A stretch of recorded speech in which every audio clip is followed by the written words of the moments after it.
አጸዴ ከመርሲ ያገኘችውን የእናቷን ንብረት ያስተላለፈችላትን አጸዴ በራሷ ለፍታ ያመጣችውና እንደዚሁም ደግሞ ለፍታ ጥላ ያመጣችው ይመስል ከወንበሯ ላይ ቁጭ ብላ ድርጅቱንም ሆነ ሌላውን ስራ መስራት ጀምራለች። እንግዲህ አቶ እስከንደር በንዴትና በብስጭት አንቺ እንዴት እንደዚህ ሊሆን ቻለ? ማን ነው እንደዚህ ያደረገው? እንዴት ልጅቱ ድንጋይ ብትሆን ለአንቺ ልታስተላልፍሽ ቻለች? ጭራሽ የእናቷን ውርስ ነው ለአንቺ ያስተላለፈችልሽ? ይህች ልጅማ የሆነ ነገር ያደረግሻት ነገር አለ፣ የሆነ ነገር አስነክተሻታል እንጂ እሷ በጤናዋ እንደዚህ አታደርግም። ትሰማኛለህ ወንድሜ? ከዚህ ድርጅት አሁን ምንም ሳትል ምንም ሳትናገር ውጣ፣ አለበለዛ የሚያስወጣህ ሌላ አካል አመጣለሁ ብላ ስትለው እንግዲህ ወንድሟ በጣምና በንዴትና በብስጭት ከዛ ቢሮ ይወጣል። እዝራ እንዴት እንደዚህ ሊሆን ቻለ በማለት በድንጋጤና በህመሙ ምክንያት እንግዲህ እንዳትታመም አባቴ ተረጋጋ እያለ እዝራ ቢለውም አቶ እስከንደር እንዴት እህቴ ብዬ አልኳት ያቀረብኳት እንዴት ይህን ሁሉ ልታደርግ ቻለች? ቆይማ እህትህስ ይህንን ያክል ለሷ እንደዚህ እየተቆረቆረችላት እና እየሆነችላት ያለው ነገር እንዴት ነው ብሎ ሲጠይቀው እኔም ምንም አላውቅም፣ ምንም እየገባኝ አይደለም አባዬ፣ እባክህን አንተ መጀመሪያ ተረጋጋና ማድረግ ያለብንን ነገር እናደርጋለን በማለት እንግዲህ በንዴትና በብስጭት የወሰነው ውሳኔ ባያውቀውም አቶ እስከንደር በጣም እንዴት ተናደደ ግልጽ ነው።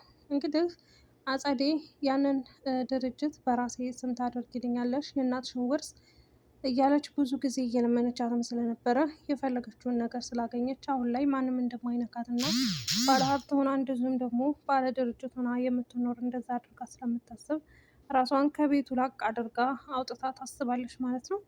እንግዲህ አጸዴ መጀመሪያ ላይ መንገድ ላይ እየሄደች በነበረበት ሰዓት መነንን መንገድ ላይ አግኝታ ከላይ ሆና እንደደበደበቻት እና እንደመታቻት አይታቸዋለን። በዛን ሰዓት እንግዲህ የመኪናው ሹፌር ተነስቶ ገላገላቸው ሁለታቸውንም። በገላገላቸው ሰዓት እንግዲህ አልለቅሽም፣ እንግዲህ ዋጋሽን ታገኛለሽ፣ የወንድሜን ንብረት እየደበቅሽ እና የወንድሜን ንብረት እየሸሸግሽ ነው ይህንን መኪና የገዛሽው እንጂ አንቺ ከየትም ቢሆን ከየትም 70 ሳንቲም እንደሌለሽ ከዛ ከቤት ባዶችሽን እንደወጣሽ አውቃለሁ። ስለዚህ ከየት አንጥተሽ ነው ይህንን መኪና ገዝተሽ እንደዚህ እየሆንሽ ያለሽው? በማለት አጸዴ በንዴት ብትበሳጭም መነን ግን ከየት እንደመጣም አንቺ አይመለከትሽም፣ ሂጅና ለወንድምሽ ንገሪው ንብረትህን ዘርፋሃለች ብለሽ በማለት ጠብቂ፣ በቅርቡ አሳይሻለሁኝ እያለች እንግዲህ አጸዴ እየተናደደች ወደ ቤት መጣ። ወንድሜ መነን አይቻታለሁ መንገድ ላይ ሹፌር አስቀጥሯ ከኋላ ተቀምጣ ተንደላቃ በመኪና እየሄደች ነበረ ብላ ስትለው አንቺ እሷ ጋር ምን ልትሰሪ ሄድሽ? እና እኛ ምን አገባን ታዲያ እንደሆነች ትሆና በማለት ቢጠይቃትም ቆይማ እሷ እንደዚህ የሆነችው ነገር ከየት ነው? ገንዘቡ ከየት መጣ? እሷ ምንም ገንዘብ ይዛ እንዳልመጣች ዝቤ በደንብ አድርገህ ታውቃለህ። ስለዚህ ከየት አመጣችሁ ብለህ ራስህን አትጠይቅም እንዴ ብላ ስትጠይቀው አይመለከትሽም። ቆይማ አንቺ ከእሷ ጋር ምን አያያዘሽ? እሷ ወጥታለች ከዚህ ከቤት አንቺ እሷን ምን አከታትለሽ እያለ እዝራን ቢጠይቃትም እዝራም እናንተ ነፍሳችኋለ የምላችሁ ነገር ሁሉም ነገር እየተካሄደ ያለው እውነት ነው። እኔን የሚሰማኝና የሚያዳምጠኝ ሰው ስለሌለ ነው እንጂ እዚህ ቤት የሆነ ንብረት ዘርፋ እንደወጣች የታወቀ ነው። እሷ በመኪና ትንሸራሸራለች።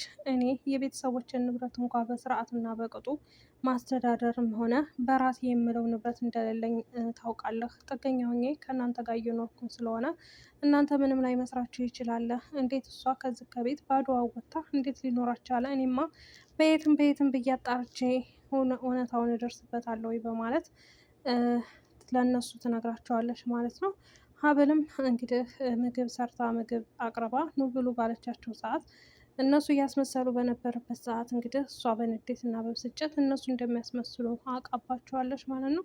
አሰላሙ አለይኩም ወራህመቱላሂ ወበረካቱ። ወደ የተከበራችሁ የቻናል ቤተሰቦች ሰላም ሰላም ብያለሁ። ውድ ክርስቲያን ወገኖቼ ሰላማችሁ ይብዛልኝ በያላችሁበት። ለዚህ ቤት አዲስ ሆናችሁ እስኪ ላይክ እያደረጋችሁ አበረታቱኝ ማለት ነው። ውድ ቤተሰቦቼ ዛሬ እንግዲህ በሀብል ድራማ ክፍል 16 ይዤላችሁ መጥቻለሁኝ።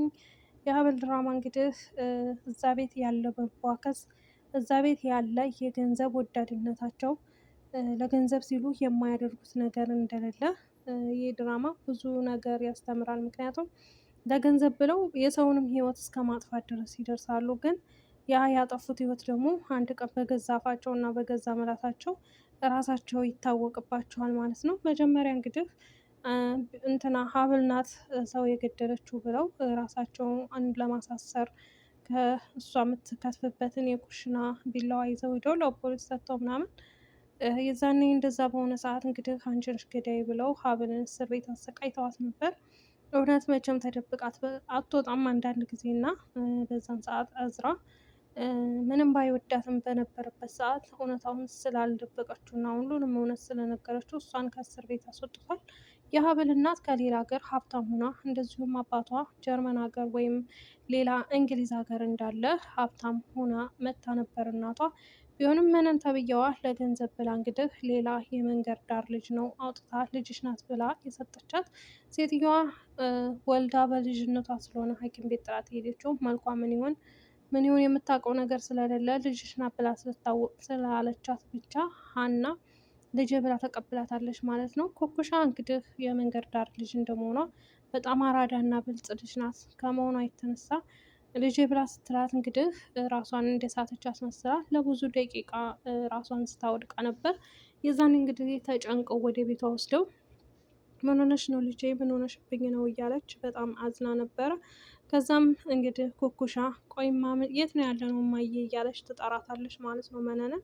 መነንም ደግሞ እዚህ ነው ያለ ነው ልጄ እባክሽን ተረጋጊ የሆነ ነገር ሆነሽብኛል ብዬ እኮ ፈርቼ ነው እያለች አውቃ እንግዲህ እያደባበሰች ከዛም ልጅቱ በቃ መታጠቢያ ቤት ሂጅ ልምጣ እያለች ኩኩሻ ተረጋጊ ይህንን በቃ ተዋናኝ ሆነሽን እንዲ እያለች ራሷን ታሞጋግሳለች በመስተዋት ፊቷን እያየች። ስለዚህ በቃ መነን ካሁን በኋላ ትሰሚኛለሽ እዚህ ቤት ያስገባሽኝ ዘርፈን ልንወጣ እንደሆነ አውቃለሁ። ስለዚህ ገንዘቡ የት አለ ስጪኝ ብላ ስትላት ቆይማ አንቺ ልጅ ያምሻል እንዴ ኩኩሻ ተረጋጊ ሴትዮዋን እኔ እየተደራደርኩብሽ ነው ብላ ትላታለች።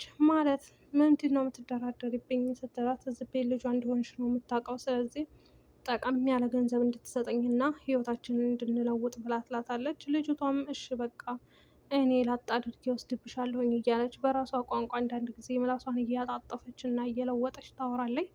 ሆኖም ግን እንግዲህ መነን ገንዘብ ወዳጅ እና ገንዘብ እንዴት ነው እንደሚመጣም ባታውቅም እሷ እንግዲህ ገንዘብ ወዳጅ ከመሆኑ አንጻር የተነሳ በጣም ራስ ወዳጅ ናት። ስለዚህ ሴትየዋ ብዙ ገንዘብ እንደምትሰጣት እና እንደዚሁም ደግሞ ሴትየዋን የልጄ አባት የት ነው ያለው ምናልባት እንግሊዝ ሀገር ከሆነ ብላ ለማጣራት ትሞክራለች ማለት ነው። ምክንያቱም ከእናቷ የተቀበለችውን ገንዘብ ካልበቃት ከአባትየው ደግሞ መቀበል ስለምትፈልግ አባትየው ልጅ እንዳለሽ ያውቃሉ እንደወለድሽ ወይም ልጅቱን እንደሆነችው ያውቃሉ ብላ ስትጠይቀው ልጅ እንዳለን ያውቃል እንዳረገዝኩ ነው ቤተሰቦቹ አታገባም ብለው ወደ ሌላ ሀገር የላኩት ብላ ሀና ትነግራታለች። በዛን ሰዓት እንግዲህ ለትንሽ ጊዜና ለትንሽ ቀናት አብራት እንድትሆን ስትጠይቃት እኔ ልጅን ተነጥዬ መቆየት አልችልም ልጅንም ተነጥዬ ማደር አልችልም በማለት እንግዲህ መነን ልጅቱ ጋር መታ ኩኩሻ ጋር ታድራለች። ምን ነው ድራማው ቤት በውጭ ብቻ አይደለም እንደ ቤት ምኝታ ክላስ ነው እንደ አብረሽ ልታድሪ ባልሆነ እያለች እንግዲህ እየተነታረቁ አሁና ለሴትዮዋ እኔ ልጅቱ ልጄ ትናፍቀኛለች ተለይቻት አድሬ አላውቅም ብዬ ነው የመጣሁት በማለት ትላት እዚህ እኔ ጋር የምትተኝ ከሆነ እንዳታንኮራፊ እኔ ድምፅ አይሰማም እያለች መነንም ትላታለች። ከዛም እንግዲህ ገና ገደም ከማለቷ ስታንኮራፋ ወይኔ ሰራችልኝ አላንኮራፋም ብላል አልነበር እንዴ አሁን ተኝታ ከመቸው አንኮራፋች እያለች እንግዲህ በጣም ተናደለች ማለት ነው። ቢሆንም እንግዲህ በስተመጨረሻ ያንን ገንዘብ ካገኘች ልጅቱን ምን ታደርጋት ይሆን? የተወሰነ ገንዘብ ሰጥታት ታባራት ይሆን ወይስ ልጅቱ እኔ ልጅሽ አይደለሁም ከመንገድ ነው ያመጣች ብላ ታዋርዳት ይሆን? እኔ በጣም ጓጉቻለሁ እዚህ ፓርት ላይ ለማወቅ። ሀብል ደግሞ እናቷን መፈለግ እንዳለባት እና የት ጥላት እንደሄደች እዝራን ቢጠይቃት እዝራም እንግዲህ እዝራን እኔ አልዋሽህም ሐኪም ቤት ነው ጥላኝ ሄደችው ብላ ትለዋለች። ከዛም እንግዲህ ለመፈለግ አልሞከርሽም ወይ ቢላትም አይኔ አልፈልግም ምን ታደርግልኛለች ሆስፒታል በር ጥላኝ ሄደች እናት በማለት በንዴት እና በብስጭት ለእዝራ ትነግረዋለች። እዝራም እባክሽን ተረጋጊ የሆነ ችግር አጋጥሟት ሊሆን ይችላል ቢላትም ሀብልን እሷ ግን መረጋጋት አልቻለችም ማለት ነው። ስለዚህ ሀብል ሀና እናቷ መሆኗን ማወቅ አለባት።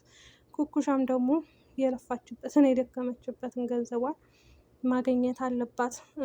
እንትና ደግሞ መነን ደግሞ የእጇንም ማግኘት አለባት። ምክንያቱም የሰው ልጅ ዋሽታ ለገንዘብ ብላ ስላመጣች ማለት ነው። ስለዚህ መርሲም ደግሞ ወደ እስር ቤት መግባት አለባት እላለሁ። ውድ ቤተሰቦች የዛሬ ቪዲዮ ይህን ይመስል ነበር። ለነበረን ቆይታ አመሰግናለሁ። መልካም ምሽት ይሆንላችሁ።